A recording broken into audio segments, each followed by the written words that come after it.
Tidak terima kendaraannya yang terparkir di bahu jalan di Sawah Besar, Jakarta Pusat diderek paksa petugas suku dinas perhubungan. Seorang pemilik kendaraan protes hingga naik pitam. Pemilik kendaraan mengaku kecewa dengan sanksi penderekan di lokasi yang tidak ada rambu larangan parkir.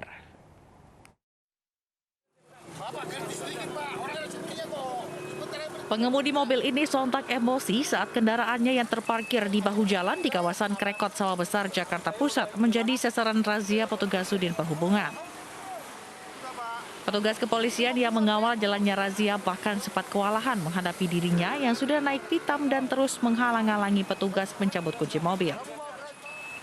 Setelah sempat bersih tegang dengan alasan akan kembali ke kantor, namun petugas akhirnya berhasil mengamankan mobil tersebut. Aksi protes serupa juga dilayangkan pengemudi lainnya yang ikut terjaring razia. Pria ini justru ngotot meminta melakukan pembayaran denda secara online agar bisa melanjutkan perjalanan meski sayang usahanya tetap sia-sia. Parkir ini nggak tahu, Pak? Saya nggak tahu. Mana ada tulisan dilarang parkir ini? Masuk aja. Ya ini saya bayar aja. Tapi mana ini mereka nggak ngasih infrastrukturnya untuk bayarin di mana? Yang sedang makan, kalau di situ memang tidak ada izin parkirnya, nggak boleh parkir. Yang prioritas itu hanya yang dekat rumah sakit yang darurat, ya. Soalnya ini kan Pak di bahu jalan dan ini kan tikungan, jadi tetap kita lakukan penindakan tiap hari. Pada razia kali ini, petugas berhasil menderek paksa sedikitnya 4 mobil. Razia serupa akan terus digelar demi mempercantik wajah ibu kota sekaligus mencegah terjadinya kemacetan yang biasa terjadi akibat penyempitan jalan. Dari Jakarta, Rani Sanjaya, iNews melaporkan. Seorang pengendara motor emosi saat dirazia polisi di Boyolali, Jawa Tengah. Tidak hanya melawan personil yang bertugas, pengendara tersebut juga berupaya merusak motornya.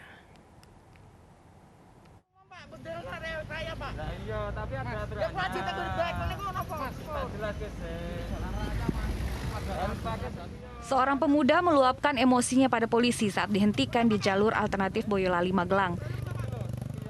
Pemuda ini dihentikan karena mengendarai sepeda motor yang tidak standar, diantaranya memakai knalpot brong hingga tidak memakai spion.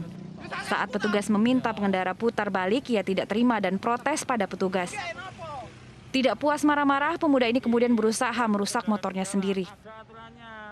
Pada saat kita arahkan untuk putar balik, yang bersangkutan melawan petugas.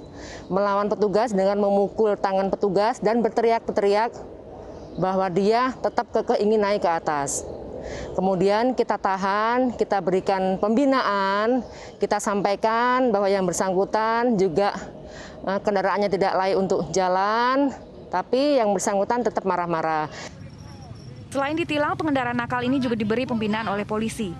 Tidak hanya itu, pemuda yang bernama Joko Santoso ini juga meminta maaf dan berjanji tidak akan mengulangi perbuatannya. Dari Boyolali, Jawa Tengah, Tata Rahmanta, iNews melaporkan. Akibat aliran sungai tersumbat, lahar dingin Gunung Api Sinabung meluap hingga menutup akses jalan. Alat berat dikerahkan untuk membersihkan akses jalan tersebut.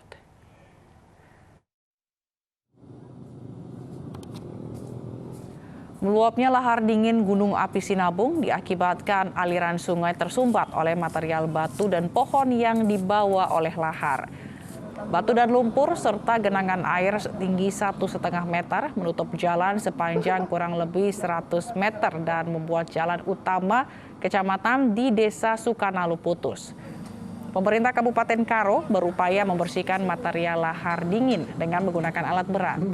Namun apabila terjadi hujan kembali di daerah gunung, lahar dingin bisa kembali meluap mengingat sungai jalur lahar dingin masih tersumpat.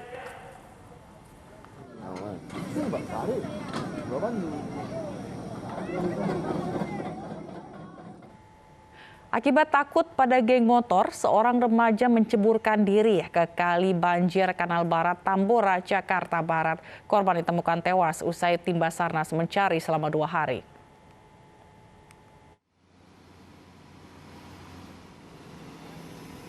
Dua hari lakukan pencarian, akhirnya petugas gabungan dari Basarnas dan Pemadam Kebakaran Jakarta Barat menemukan Solihin, pria yang sebelumnya hilang setelah menceburkan diri ke kali banjir Kanal Barat, Tambora, Jakarta Barat.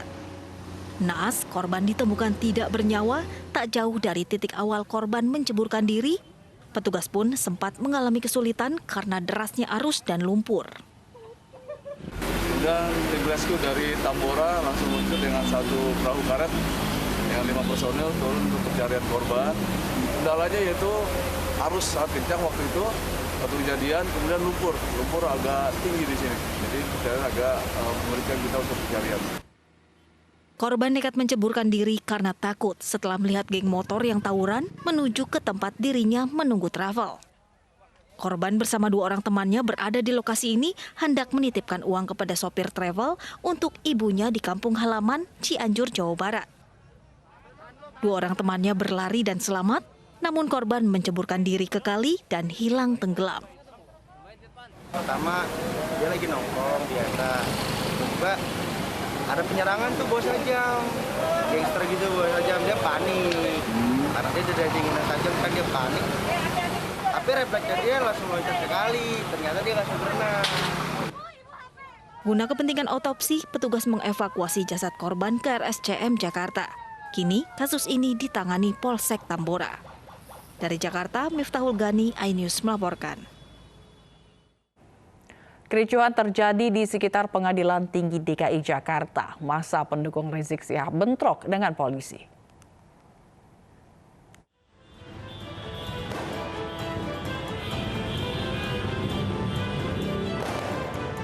Tembakan gas air mata pecah di Jalan Letjen Suprapto, Cempaka Putih, Jakarta Pusat, Senin siang.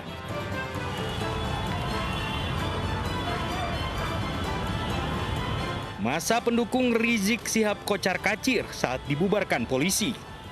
Mereka berusaha melarikan diri ke arah Jalan Yosudarso, Jakarta Utara.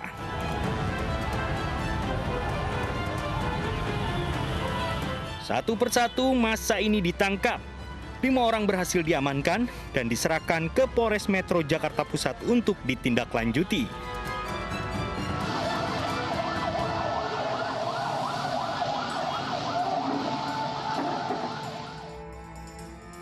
Massa sempat terlibat bentrok dan melempar batu ke arah polisi. Selain melawan petugas, mereka ditangkap karena menolak bubar dan menimbulkan kerumunan.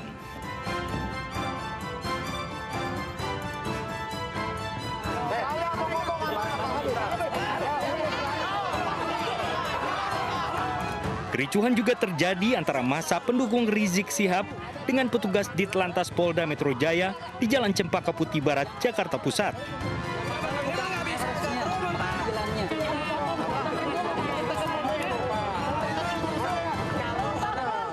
Massa bersikeras melanjutkan aksi Long March menuju Pengadilan Tinggi DKI Jakarta. Aksi ini diadang oleh petugas Ditlantas karena menimbulkan kerumunan.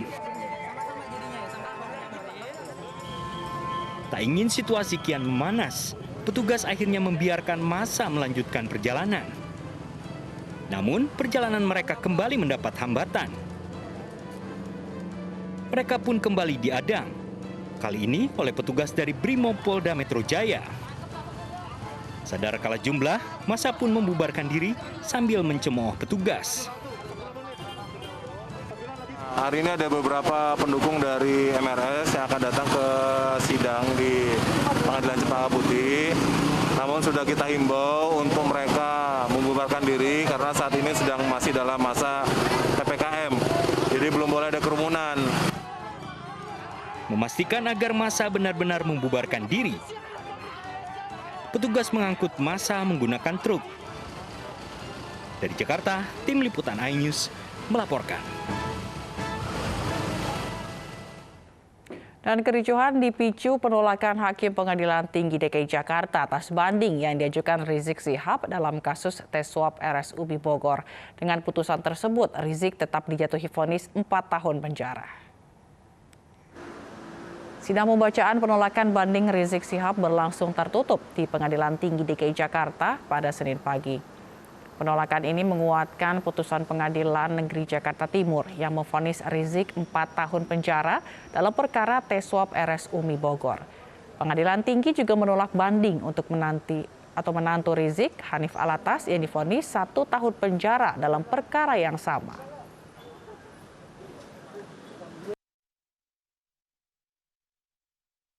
Di mana putusannya adalah menguatkan menerima permohonan banding dari para terdakwa dan juga penuntut umum. Dan yang kedua, menguatkan putusan Pengadilan Negeri Jakarta Timur yang telah diputuskan lalu dan dimohonkan banding. Intinya sebetulnya hanya demikian dari tiga perkara ini. Sebuah toko kelontong di Bandung, Jawa Barat disatroni perampok bersenjata api. Para pelaku berhasil ditangkap usai aksi mereka terekam kamera pengawas dan menjadi viral.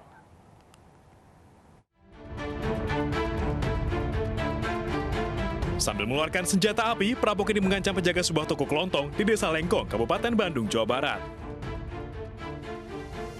Mereka memaksa penjaga toko untuk memberikan sejumlah barang dagangan. Usai beraksi, 3 pelaku pun ditangkap petugas Satreskrim Polresta Bandung. Mereka ditangkap usai aksinya terekam kamera pengawas dan viral di media sosial. Dari tangan mereka, polisi menyita hasil rampokan berupa rokok dan permen senilai Rp800.000 serta jeep yang mereka kendarai. Polisi juga menyita senjata laras panjang dan pendek, peluru, serta alat perakit senjata. Kita menemukan amunisi. Amunisi kurang lebih ada 250 butir berbagai kaliber. Dan ini cukup sangat berbahaya ini. Betul tidak boleh beredar di tengah-tengah masyarakat. Ini masih kita kembangkan untuk keberadaan amunisi ini, mengingat keterangan dari para pelaku ini masih berubah-ubah.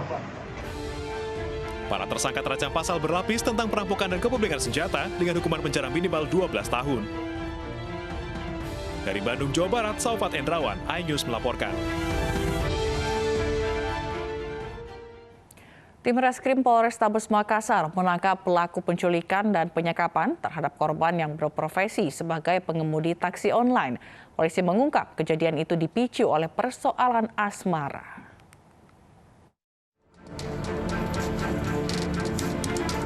Tujuh pelaku penculikan disertai kekerasan terhadap korban A digiring ke Polrestabes Makassar.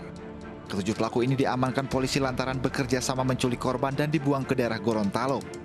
Dari keterangan polisi, otak penculikan dan penyekapan ini merupakan seorang perempuan bernama Nikta Apriani, pengusaha asal Jakarta. Nikta meminta kepada pelaku untuk menculik korban lantaran sakit hati telah diputuskan. Merasa sakit hati, dan tersangka ini meminta dan merekrut beberapa orang temannya di Jakarta dan di Makassar.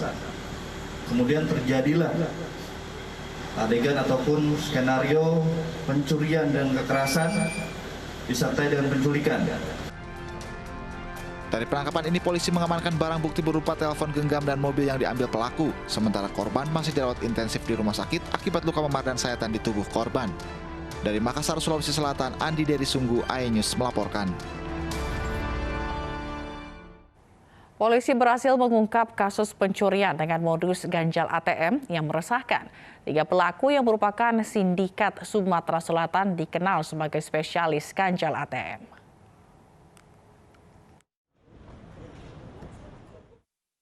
Ketiga pelaku ini diamankan usai aksi yang dilakukan dengan modus menjebak dan mengganjal ATM diketahui petugas. Dari pemeriksaan diketahui pelaku merupakan jaringan sindikat Sumatera Selatan yang aksinya telah meresahkan warga. Dalam setiap aksinya, pelaku selalu pura-pura menolong korban sambil melihat PIN korban sebelum menguras isi ATM. Sasarannya adalah para masyarakat-masyarakat yang memang mengambil uang di ATM. Biasanya, sering saya sampaikan, biasanya di mini-market, juga di pom-pom bensin, ya, yang melihat memang situasi ATM-nya itu agak sedikit nyempil dan sepi. Nah, inilah yang kemudian mereka bereaksi, melancarkan aksinya itu dengan cara mengganjal. Kejadian modus ini dilakukan berulang-ulang hingga terungkap dan ditangkap petugas. Ketiga pelaku kini terancam hukuman penjara 7 tahun. Dari Jakarta, Hasbiollah, Zulkifli, iNews melaporkan. Penyelidik KPK masih memeriksa Bupati Probolinggo, Puput Tantriasa Sari, di gedung KPK Jakarta. Tantri diperiksa bersama suaminya, Hasan Aminuddin. KPK melakukan kegiatan OTT ataupun operasi tangkap tangan di Probolinggo, Jawa Timur. Adapun yang terjaring OTT ialah Bupati Probolinggo Puput Tantrianasari beserta dengan suaminya Hasan Aminuddin. Tanya itu juga ada 8 orang lainnya yang juga turut terjaring OTT KPK. Dari ke-10 orang tersebut diperiksa oleh KPK di Mapolda Jawa Timur sekitar pukul 5.00 waktu Indonesia Barat, dan sebelumnya KPK telah menggeledah rumah pribadi dari Bupati Probolinggo Puput Tantrianasari sekitar pukul 02.00 waktu Indonesia Barat dini hari pada Senin 30 Agustus 2021, dan 6 jam telah diperiksa di Mapolda Jawa Timur. Tentunya ini membutuhkan waktu yang cukup lama sehingga pada jam 11 siang ini 10 orang tersebut keluar dari Mapolda Jawa Timur untuk bertolak ataupun berangkat ke Jakarta terkait untuk berangkat dipindahkan ke Gedung Merah Putih KPK Jakarta untuk dilanjutkan pemeriksaan kembali. Dan diketahui juga ke-10 orang ini berangkat dari Bandara Internasional Juanda Surabaya pada pukul 14.00 waktu Indonesia Barat dan juga tiba di Gedung Merah Putih KPK Jakarta pada pukul 17.00 waktu Indonesia Barat untuk melakukan pemeriksaan lanjutan. Dan hingga saat ini kami awak media masih terus menunggu kepastian dari KPK sendiri terkait dengan bagaimana status dari 10 orang tersebut, mengingat juga KPK memiliki waktu 1 kali 24 jam untuk menentukan siapa saja yang akan diamankan, yang akan dilanjutkan pemeriksaan kembali, dan juga bagaimana status dari Bupati Probolinggo bersama dengan suaminya dan juga 8 orang lainnya. Tentunya OTT KPK ini terkait dengan dugaan jual beli jabatan, sehingga kami terus menunggu bagaimana update dari KPK sendiri mengenai kasus dugaan korupsi yang melibatkan Bupati Probolinggo. Dari Jakarta, Megalatu Bayudela Ayus melaporkan. Bupati Probolinggo Puput Tantrianasari bersama suami dan 8 orang lainnya terjaring operasi tangkap tangan KPK. Petugas KPK menyita uang senilai 260 juta rupiah, 3 koper dan beberapa tas yang diduga berisi barang bukti.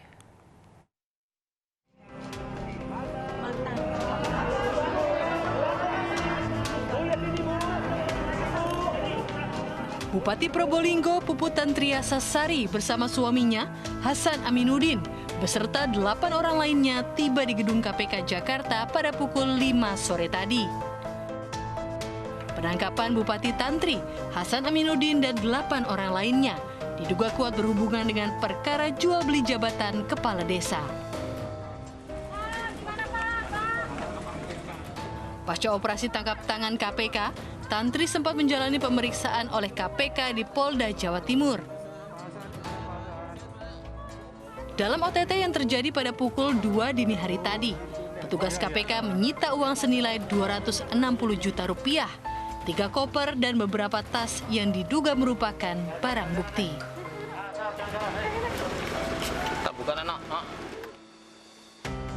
KPK masih memiliki waktu 1 kali 24 jam untuk berikutnya menentukan sikap terhadap hasil dari tangkap tangan ini. Setiap perkembangan dipastikan kami akan informasikan kepada masyarakat. Pasca OTT KPK, suasana rumah pribadi Bupati Tantri di Jalan Raya Ahmad Yani, Kota Probolinggo, sepi. Hanya ada beberapa penjaga dan tukang bangunan di rumahnya. Beberapa mobil termasuk mobil plat nomor merah juga terparkir di rumah Bupati Tantri.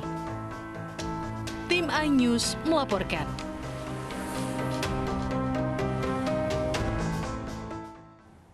Sementara itu, Wakil Ketua KPK Lili Pintauli Siregar dinyatakan melanggar kode etik pimpinan KPK karena berhubungan langsung dengan pihak berperkara korupsi mantan Wali Kota Tanjung Balai M. Syahrial.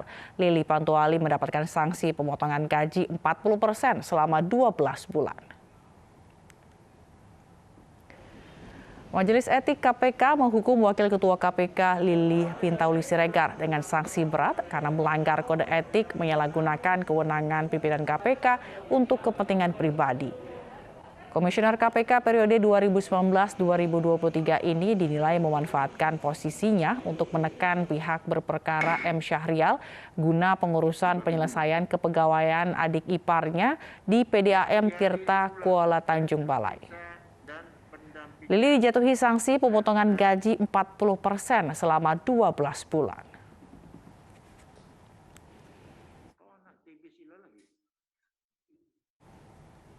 Bos PT Borneo Lumbung Energi dan Metal Samintan divonis bebas oleh Majelis Hakim Pengadilan Tipikor Jakarta.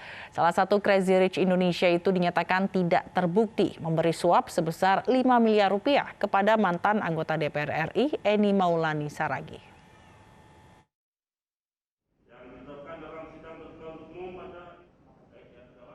Majelis Hakim Pengadilan Tindak Pidana Korupsi memvonis bebas bos PT Borneo Lumbung Energi dan Metal Samintan.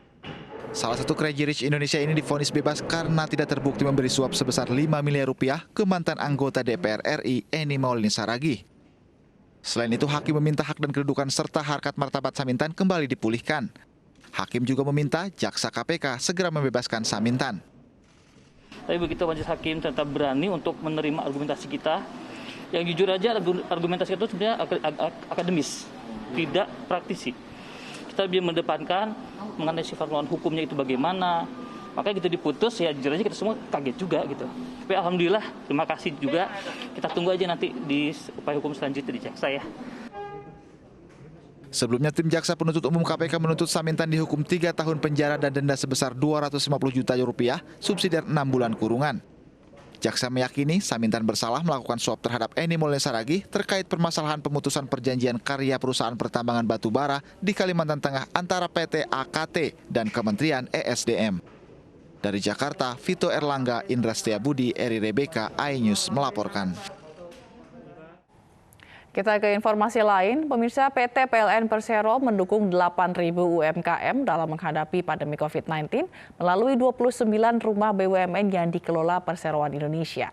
Menteri BUMN Erick Thohir pun mengapresiasi bantuan ini dalam mendukung pengembangan UMKM di tanah air.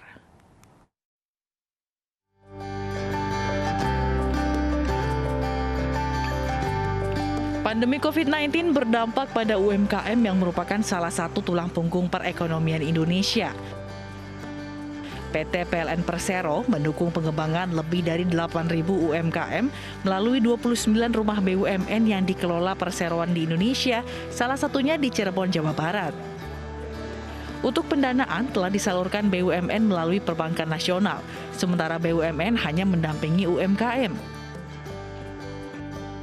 Rumah BUMN telah hadir di 244 lokasi dari Sabang sampai Merauke dan dikelola oleh sejumlah BUMN termasuk PLN.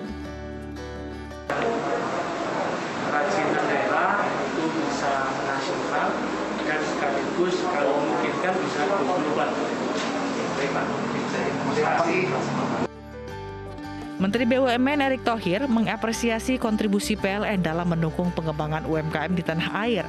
Dalam sharing session, Erick Thohir menuturkan selain membutuhkan pendanaan, UMKM juga butuh pendampingan hingga dukungan untuk menjangkau akses pasar. Banyak sekali UMKM yang terkena. Ini ibarat tulang punggung kita ketabrak. Nah, jadi sudah seyogianya kita di BUMN harus bisa mencarikan solusi buat UMKM. Tadi yang saya selalu sampaikan, pendanaan, pendampingan, akses pasar. Nah, saya lihat kalau rumah BUMN ini kan lebih banyak pendampingan. Tidak hanya melalui rumah BUMN, PLN juga memiliki program pendanaan usaha mikro kecil dan tanggung jawab sosial lingkungan sejak tahun 2019 hingga Agustus 2021. Dana yang dikeluarkan oleh PLN untuk mengembangkan UMK telah lebih dari 82 miliar rupiah. Pemerintah kembali berlakukan PPKM hingga 6 September mendatang. Informasinya akan hadir usai jeda.